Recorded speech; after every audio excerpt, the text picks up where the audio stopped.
டெல்லியின் ஆளுகைக்கு தமிழ்நாடு என்றைக்கும் அடிபணியாது. எங்க தமிழ்நாடு எப்பவுமே டெல்லிக்கு அவுட் ஆஃப் கண்ட்ரோல் தான். நம்ம சேர்க்கும் சக்தி யாரு?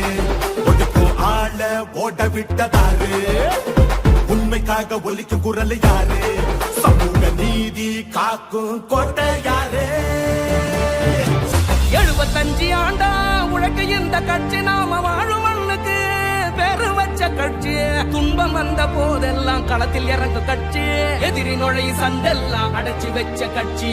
திராவிட முன்னேற்ற கழகம் அது எல்லாருக்கும் ஒண்ணான குடும்பம்.